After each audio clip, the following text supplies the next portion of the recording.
కూటమి ప్రభుత్వంపై ప్రజా వ్యతిరేకత మొదలైందన్నారు మాజీ సీఎం జగన్. వారిచ్చిన అబద్ధపు హామీలకి జనం మోసపోయారని చెప్పారు. తాము చేసిన మంచి ఇప్పటికీ ప్రతి ఇంట్లో ఉందన్నారు. తాము విలువలతో కూడిన రాజకీయాలు చేశామని చెప్పుకొచ్చారు. జగన్ పలావ్ పెడితే చంద్రబాబు బిర్యానీ పెడతారని ప్రజలు అనుకున్నారని తెలిపారు.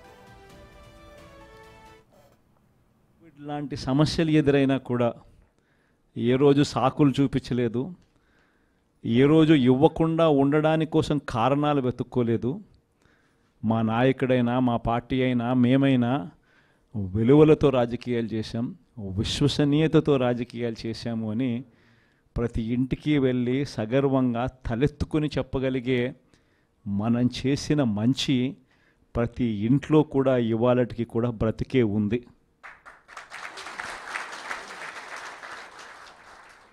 ఈ మంచి ఎక్కడికి పోలేదు. కానీ వాళ్ళు చేసిన మోసం, ప్రతి ఇంటికి వెళ్ళి ఓట్లు అడిగేటప్పుడు అక్కడ చిన్నపిల్లలు కనపడితే నీకు 15,000, నీకు 15,000, నీకు 15,000, నీకు 15,000 సంతోషమా? ఆ ఇంట్లో నుంచి ఆ పిల్లల తల్లి బయటకు వస్తే నీకు 18,000 సంతోషమా?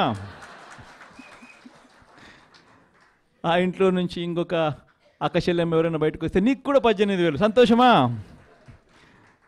ఆ ఇంట్లో ఎవరైనా ముస్లిం బయటకు వస్తే నీకు 4,000 సంతోషమా అని ఇట్లా మాటలకు నిజంగా ఇటువంటి అబద్ధాలకు, ఇటువంటి మోసాలకు, ఇటువంటి ప్రలోభాలకు ప్రజలు కూడా ఏమో జగన్ చేసినాడు కదా, జగన్ బాగానే చూసుకున్నాడు మమ్మల్ని అందరినీ, జగన్ పలావ్ పెట్టాడు, చంద్రబాబు నాయుడు బిర్యానీ పెడతానంటున్నాడు,